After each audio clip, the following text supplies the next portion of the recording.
We're in the market for a mountain bike. The research might seem overwhelming, but you could do it. It's important to know your bike like you know your car, enough to ride it, and you must make sure that the bike you choose fits your needs. During the time I spent learning more about mountain bikes, I made sure to keep a lookout for any closeout sales or leftover demo bikes in my local bike shops. I made sure to check apps like Letgo and OfferUp while checking Craigslist every other day, hoping something half decent would pop up. If you're like me, you want to get the most out of a bike for the least amount of money. Call it cheap, I call it cost efficient. Something that I deem worse is people who seem to think that a department store mountain bike holds its value even after years of being thrashed around. Kinda similar as Backyard Special, the Schwinn hardtail 26-incher, with a chain so rusted it looks like it's about to break off or just snap from loading the bike onto your bike rack. This like-new beauty will only run you about $200. Deciding which $500 entry-level mountain bike can be extremely difficult and confusing. After spending a lot of time checking out bikes like the GT Aggressor Pro, Specialized 2020 Pitch, Trek Marlin 5, the Marin Bobcat Trail 4, Diamondback Overdrive, local bike shop special, I decided to take a chance on the Talus 4.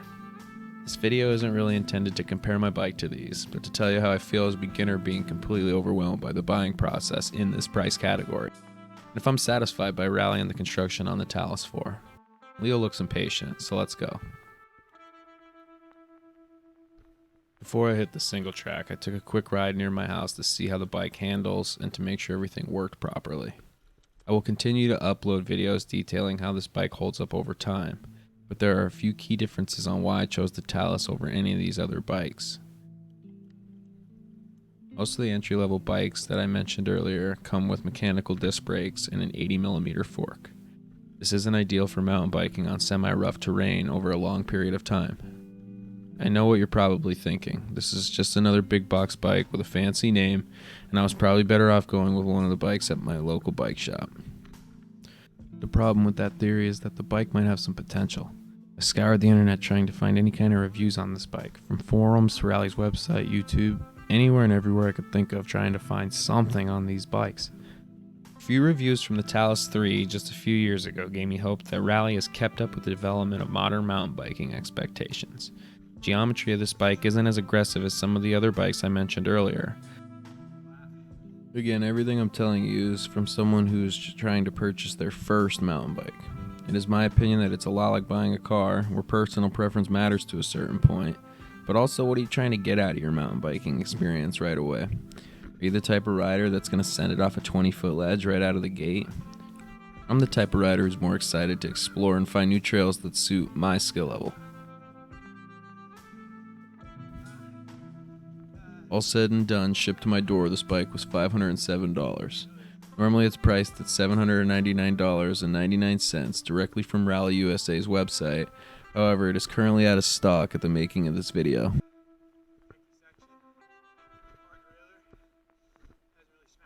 My bike is the 19-inch frame, large, which comes with 29-inch tires. See the sizing chart on Raleigh's website and measure your inseam before making the choice on which one works best for you. Side note, there have been a few people who have purchased this bike who said their size was close to being too large, so keep that in mind that the chart might not be 100% accurate.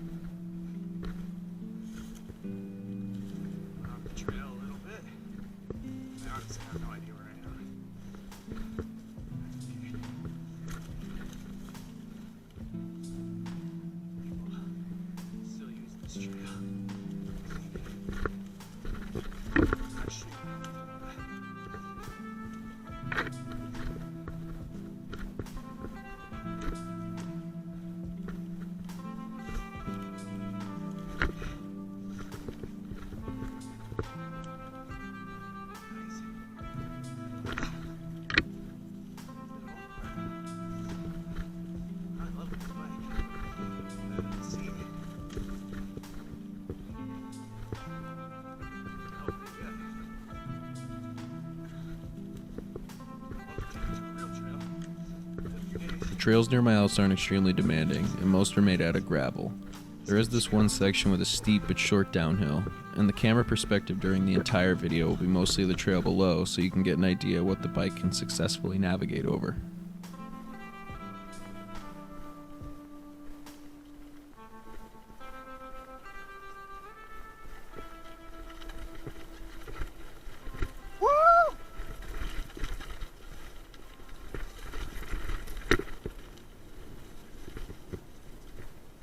Straight shreds, dude.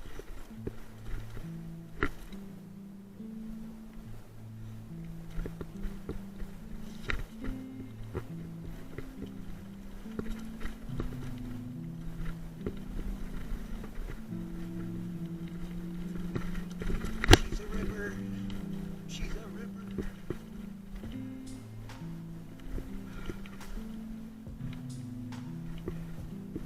Nice, dude.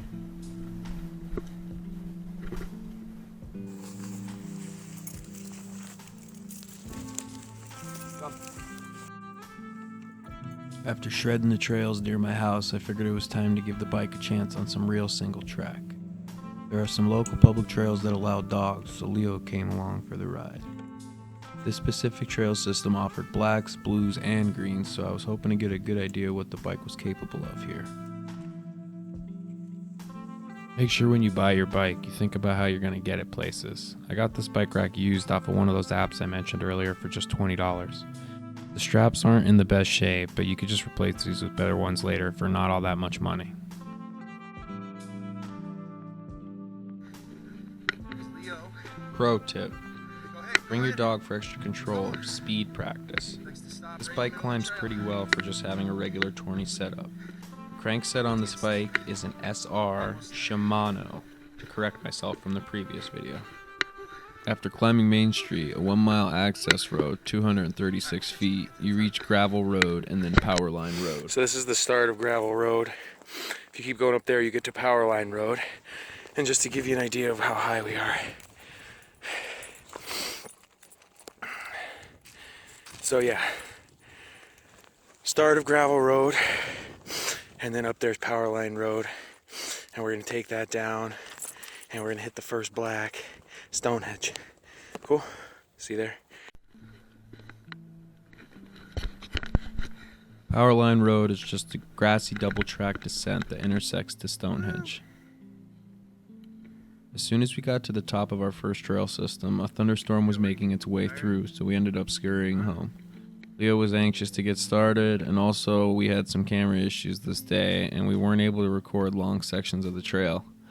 I did, however, get some footage of the top of this black rated trail, which was very, very chattery. Not my style, but overall, I'm sure this bike is nothing like a full squish on stuff like this, but it did the job well enough to have some fun.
There were a few mistakes this first day out.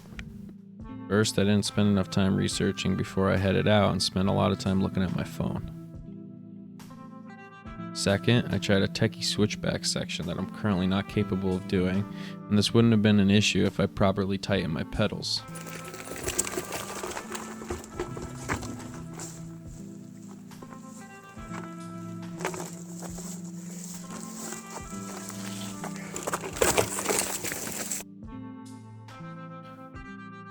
Third, I went out when the weather was bad, and I ended up cutting my ride short, and it kind of forced me to rush.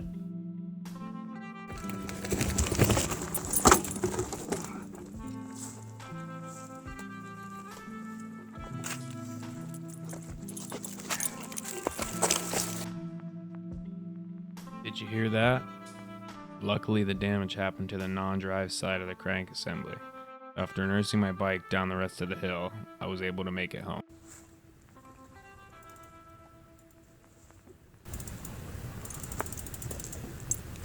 Something happened. Yeah, something happened, alright. A quick trip to the bike store the next day should fix the mistake. While we were there, we could have them look it over to make sure everything else is in working order. After we teleported to the bike shop, we took a quick ride up the road to the local state forest. Sometimes I'm just taken back by the scenery. Nice. Before it gets dark, we better get some riding in. So, we just rode up this, and we're tired.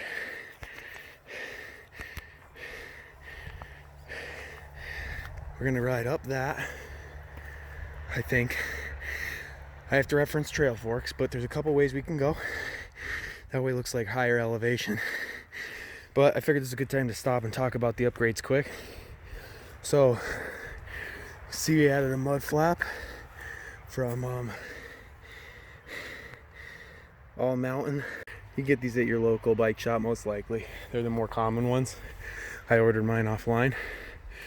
I got these Rock Bros pedals. They're supposed to be like race face Chesters. So far they feel really grippy and nice. I added grip tape to the bottom so that, you know, the frame doesn't get too mangled. It's getting mangled back here a little bit because the chain popped off a few times, but that's okay. It's a bike. It's gonna get scratched, right? So anyways, this trail's super cool. It goes through like this little tunnel, and then there's like this other little bridge. Just a nice little green. And we'll take that on the way back to the car. You'll get to see that at the very end. The previous trail video kind of got ruined. Camera got a little messed up and the rain messed with me. And also, I want to touch on a mistake that I made. Quickly. These pedals, you have to make sure that you tighten them down far enough. Otherwise, you will strip out the bolt hole. I've actually already had to replace the one on this side. So that's just a tip so that you don't make the same mistakes that I did. I don't want to film too much of the climb, but I will give you guys a little quick sneak peek on how this bike can climb out of the box. Since you are probably watching this video, ow, that hurt real bad, my shin. Okay, so this, you probably can't tell, but it's super steep. And I'm trying to start on a very steep part, and I can't get going. Now I just... Before you can enjoy your downhill, you should earn it by riding uphill. I'm a beginner, so for me this setup offered on the Talus 4 is okay for starting off. I'm not sure the 3x setup will last too long on my bike, though. I think the simplicity of a 1x is more attractive, especially after the minor complications I've had so far with chain drops and certain gear ratios. Sure, this could be user error, but a 1x will definitely help minimize this error. Other than that, this bike tracks through its gears very nicely. The climb on this hill was only roughly 500 feet. However, this bike handled the climb very well. Okay, I'm about halfway up the trail, and I was thinking, I'm like, man, your side hurts. Ow, right? And I'm like, man, you're tired. Your pupils, they're dilated. Now we can mustard our way up the mountain, or we can take a break. And there ain't nothing wrong with taking a break if you're tired. Now, eventually you want to take less breaks, right? Less breaks, more riding. But always remember that in order to ride, you must have energy to do it. And if you don't have energy to enjoy this kind of single track, then what you riding for? You gotta enjoy it, man. Yeah, you want to push yourself. Yeah, you want to get an exercise, but you want to stop and just enjoy the nature. Enjoy it. There's nothing wrong with it. It's here.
I enjoy finding a new hobby that costs next to nothing after the initial investment. This bike only cost me around $500, and look, I got to get out and have fun, just like you see a lot of the people who say you need to spend at least $1,500 to get out there and enjoy yourself.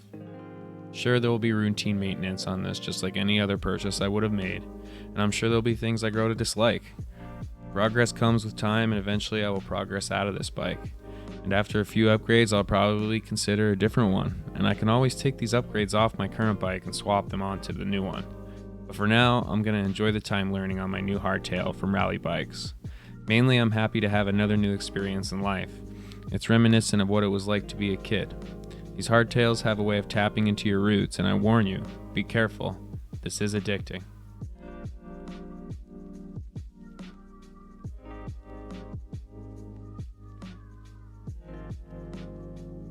Exploring new places, meeting new friends, learning more and more every day is something we probably can all agree is a whole lot of fun. So it's easy to say I can't wait to get back onto the trail, and I'll see you next time.